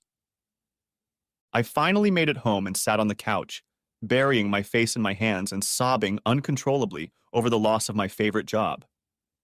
I cried until I heard a sharp knock in the living room. Surprised, I looked around, not realizing what had happened. And then I saw this. A 5x7 framed photo from our wedding was lying face down on the nightstand where it had been for years. Goosebumps ran through my body. Startled, I picked up the photograph and saw that the glass was shattered, as if it had been hit with a fist. The sensation was like a storm cloud passing over my head. I almost threw up when I realized how horribly my gut twisted, that I was crying more over the loss of my job than the loss of my husband. Frightened, I threw the shattered photo on the couch and looked around to see if anything else had moved. I couldn't explain how that picture had suddenly fallen on my face, and with such force. Then it hit me. It had to be Terry's doing. In an instant, I went from frightened to angry, from horror to rage. "Leave me! One!" I screamed into the empty room. "You're dying! Go away! Stop messing with me, damn it!" Suddenly, the temperature dropped and the room became darker. I almost expected to see objects flying off the walls, and I thought I heard maniacal laughter coming from the stairs. There was no way in hell I could be alone in this house. I grabbed my phone and called Janice in a frenzy. "Hey, sis, what's up?" She answered in a cheerful voice. "Not great. Can I spend the night with you guys? Please?" I pleaded, my voice shaking. Her tone instantly turned concerned. "Of course you can. We'll have the guest room ready for you. Is everything okay?" she asked. "No, it's not all right. I'll tell you when I get there." "Thank you," said I. We finished talking, and I ran upstairs to pack my overnight bag, again. I threw things into my bag as fast as I could, not caring to pack them neatly. I had to get out of this place before Terry did something else. I made my way down the stairs, holding tightly to the banister with my hand so I wouldn't fall. I was sure Terry would push me down the stairs if I wasn't careful. Then I ran to the garage, threw my stuff in the car, and drove away. If I lived in a cheap horror movie, the burning streaks of rubber on the pavement would be dragging behind me. Janice met me at the door, and I fell into her arms, sobbing. She wrapped her arms around me and tried to comfort me as best she could. Finally, she got me to sit on the couch and calm down enough to speak. "Good God, sis. What happened? Did someone break into your house or something?" "It's much worse than that," I sighed hopelessly. "It's Terry." "Terry? He's dead. What can he do?" asked Janice, looking at me strangely. I told my sister about what I had experienced the past 2 nights and what had happened when I got back to the house. She listened silently as I practically babbled my story. "He's trying to drive me crazy. I know he is," I sobbed in conclusion. "Honey, you've been under a lot of stress lately. Maybe you just need to relax and get a good night's sleep," Janice said, trying to calm me down. "No, you don't understand. He wrote in his suicide note that he hoped I would see his face every time I closed my eyes. And I did see it. I haven't been able to sleep properly since Sunday. And now this. On top of that, I quit my job so I wouldn't get fired," I sobbed again. Part of me would say that my body wasn't capable of crying out another drop, but I was clearly wrong again. "Oh no. What are you going to do with the house? And with all your bills?" "I have the money, and insurance will take care of the mortgage. I'm working until the end of the month, and I've been promised severance pay. But I can't stay any longer in this place. You don't understand. Terry hates me. He'll kill me if I stay there." The tough lawyer was half a step away from hysteria. "Come on, sis. You're a reasonable person. That's a little extreme, don't you think? How can a dead person hurt you or kill you?" asked Janice judiciously. I realized she was trying to convince me of my common sense, but she wasn't experiencing what I was experiencing. "But you weren't there," I protested. "No, I wasn't. I'll tell you what. Let me take your things upstairs and then I'll make you a cup of hot chamomile tea and a grilled cheese sandwich. That should help you calm down, and then we can talk, okay? Okay, I said, suddenly feeling like a scared schoolgirl trying to hide from the monster under the bed. Janice carried my things upstairs and then went to the kitchen, where she made 2 cups of tea and 2 grilled cheese sandwiches. She brought them on a tray to the front room and sat down with me. I sipped the tea, which was flavored with honey. Then I took a bite from the sandwich, which I thought was very tasty. I had a wonderful memory of our childhood. After a few moments, I began to relax and felt much better. Are you feeling better now? Asked Janice in a soothing tone. Yes, much, I replied with a deep and grateful sigh. Thank you. You're welcome. Have you told anyone else about meeting Terry? No. Are you kidding? I'd be institutionalized. Not necessarily. You've been through a lot in the last few days. Meeting Terry must have come as a shock to you. Maybe you should take a few days and get your mind off everything. I can talk to Richard and see if he'd be willing to let you stay at the lake house. A few days in the country might do you good, Janice suggested. You may be right. Wilson said I need to get away too. He suggested I go to Boise. Boise? What's in Boise? Asked Janice, shocked, surprised, and a little amused. A friend of his is the managing partner of a law firm there. Apparently he needs a good lawyer, I replied. Are you going to invite him? Janice asked. Asked Janice. I don't. I suppose I should at least call him, but I'd hate to leave here. You and Richard are the only family I have right now. I took another sip of tea before continuing. By the way, I changed my will and trust. You are now my sole beneficiary and executor of the trust. I've also given you power of attorney in case anything happens to me. I hope you don't mind. No, of course not, Janice said. But you're a young woman. I suspect you'll be around for a long time to come. I hope so. Still, I like to be prepared, I said. We ate and drank in silence for a couple minutes. I really messed up, didn't I? In almost a whisper, I asked. You haven't exactly been helping your case lately? Janice admitted diplomatically. I guess I just wanted to have my cake and eat it too, I remarked wryly. And look what it cost you, Janice said quietly. She didn't need to say it. I already knew what my greedy lust had cost me. My husband of 24 years is dead, my career is almost over, and I can't even get a good night's sleep.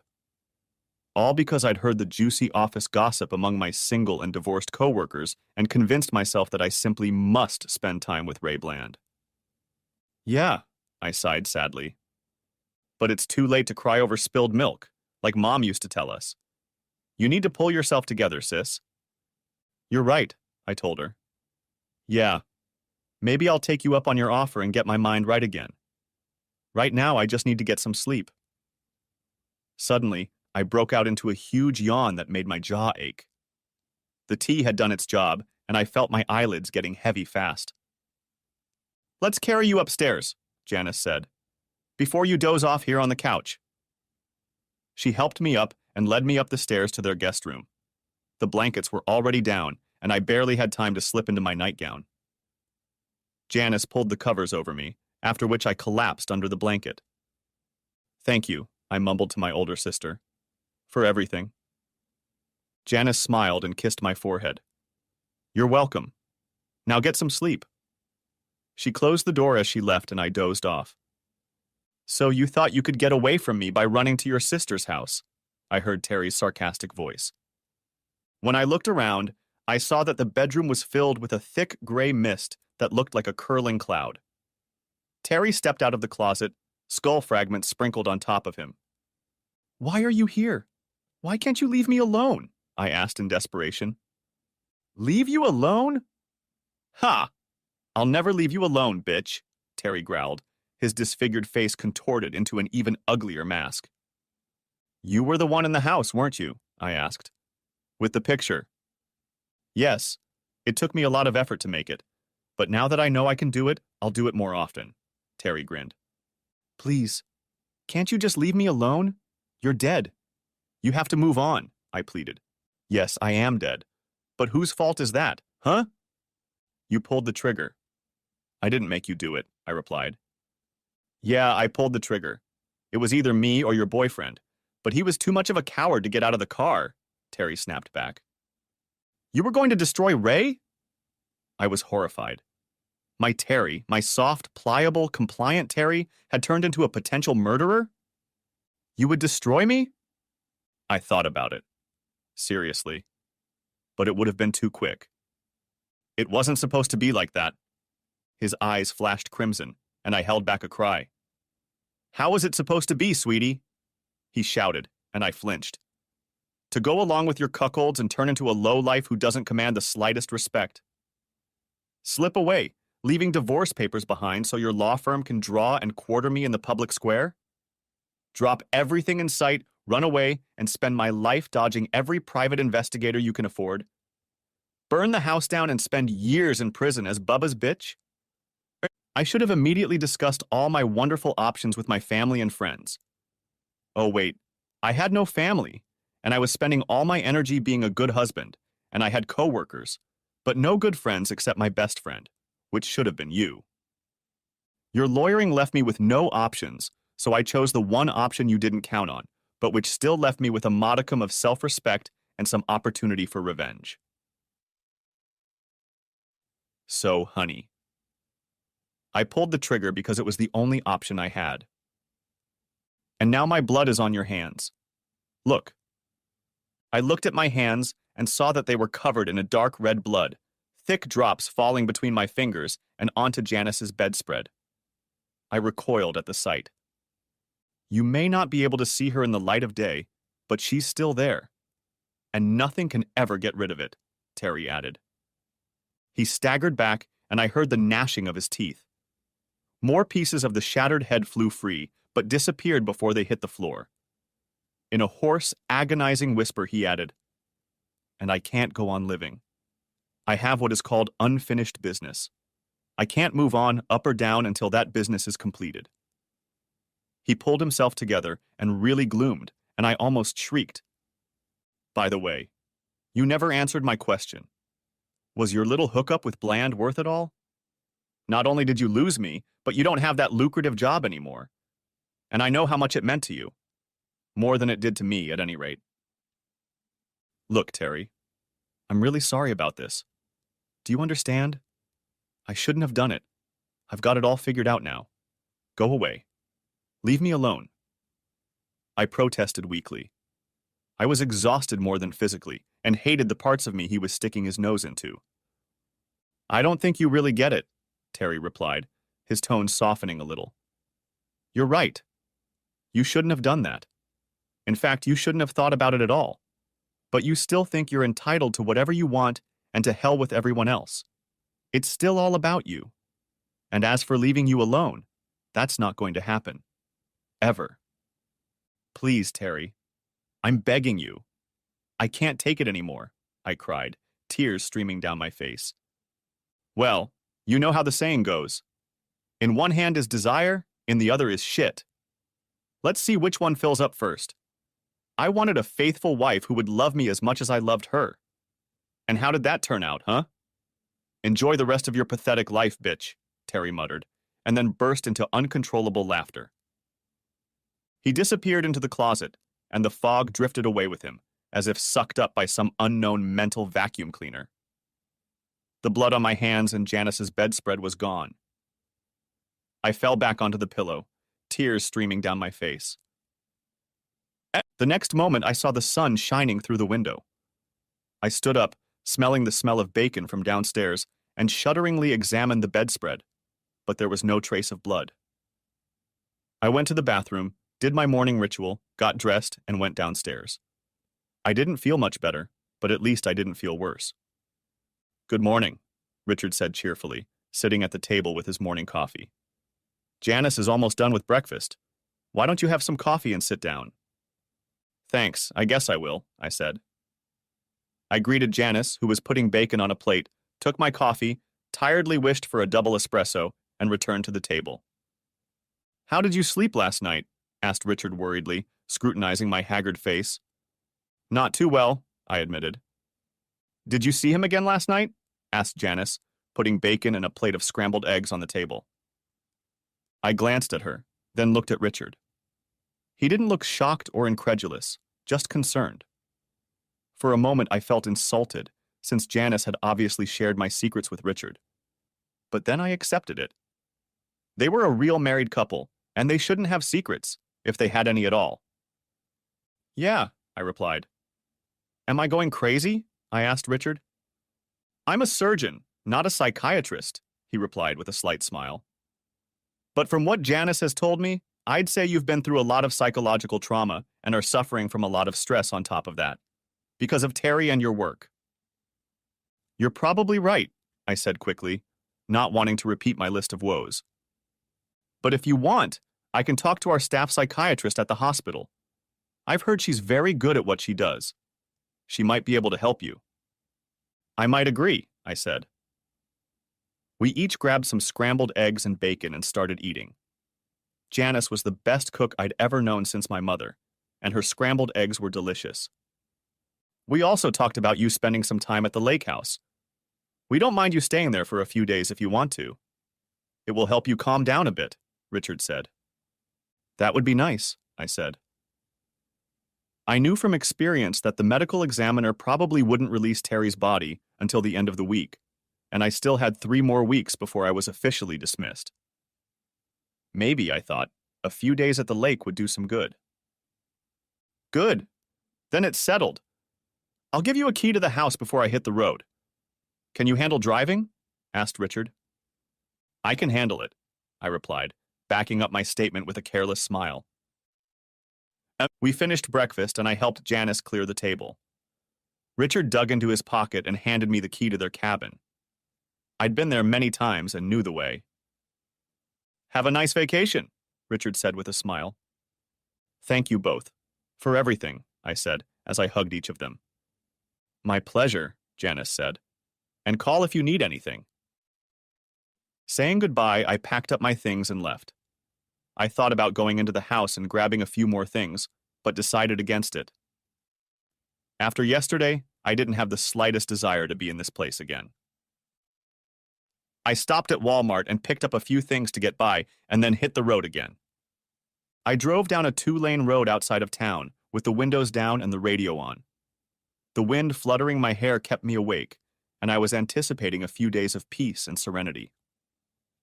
I was only a half hour from the lake when it happened. Nice day for a drive, isn't it?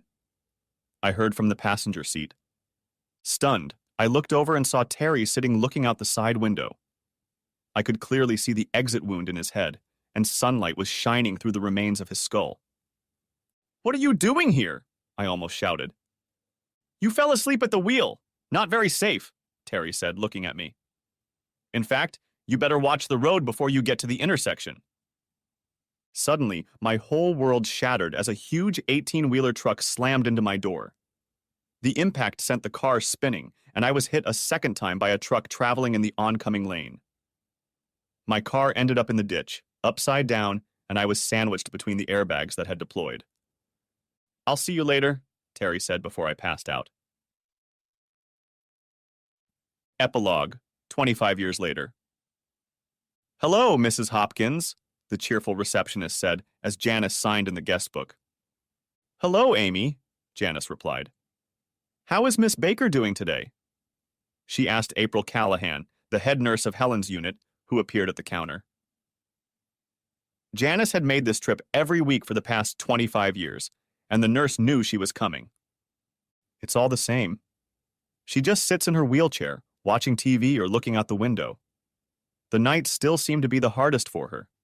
She insists she sees her dead husband in her dreams, April said sadly.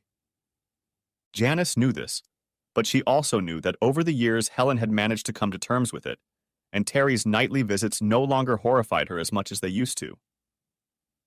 It's true that a strange thing happened the other day, April added as they walked down the hallway to Helen's room. What exactly? Asked Janice. If I hadn't seen it myself, I never would have believed it, April began. You know she has a picture of her with her husband that is on the dresser in her room? Yes, I know that picture. It was taken on their wedding day, Janice said, with a note of nostalgic sadness. I was in her room, feeding her lunch, when the picture suddenly fell forward, face down. It just didn't fall. It fell with enough force to break the glass, April said. I almost jumped out of my skin when it happened. Maybe there was a draft? Janice suggested cautiously, feeling a chill on her skin. No, all the windows were closed and none of the fans were running, April replied definitively. That's odd, Janice said indifferently. She remembered the day Helen had said the same thing had happened at her house. It had been the day before the accident, after which she had slipped into a coma. She had recovered, but the damage from the accident had made her a quadriplegic. There was no way Helen was going to make it, and April was with her when it happened. She complained several times about something moving in her room, but I always thought it was someone on the staff moving things around while cleaning. I've never observed it myself. But the strangest thing was Helen's reaction, April continued. Oh? Asked Janice. Yes. She just smiled, looked at me and said, He's still mad at me. Does that make sense to you? Asked April. Oddly enough, it does, replied Janice with a fleeting sad smile. I'll tell you about it someday. I can't wait to hear the story, April replied. Anyway, I have to make my rounds, but I know the front desk wants to talk to you about her benefits before you leave. I'll talk to you later. Okay, Janice said. She reached her sister's room and looked at the frail 71-year-old woman sitting in her wheelchair, staring out the window. She remembered the day of the accident as if it were yesterday. Helen was on her way to the lake house when she was hit by an 18-wheeler truck and then another truck traveling in the opposite direction. According to the police report, Helen apparently fell asleep at the wheel and ran a red light. Officers said Helen had to be extracted from the car using the jaws of life and was lucky to be alive as the cab slowly filled with water from the blocked ditch, and the unconscious Helen just avoided drowning. She and Richard blamed themselves for a long time. Knowing she was so tired, they should have driven her to the cabin. The police report clearly stated that it was her own fault for not stopping at the traffic light, so the trucking company was beyond suspicion. Fortunately, she was still enrolled in her law firm's health plan, which covered her hospital expenses.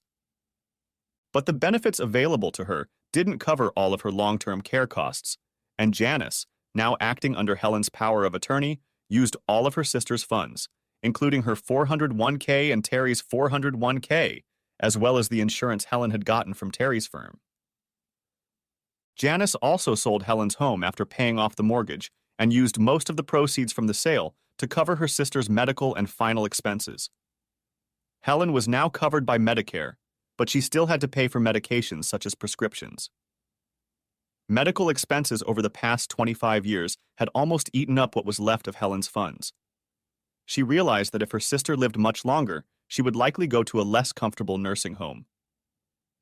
Look what I brought you, Janice said, pulling a new Afghan out of a large bag. I just finished it yesterday. It looks so cute, Helen squeaked. Thank you. I thought it would keep you warm at night. I'm sure it will, Helen said, and looked out the window again. Can you keep a secret? She asked. Of course, Janice replied. That weekend I spent with Ray I haven't even told Terry yet, but I've already come to the conclusion that it wasn't worth the cost, Helen said, as a single silver tear rolled down her face. The temperature in the room dropped a few degrees, and the heavy hospital bed rattled quietly.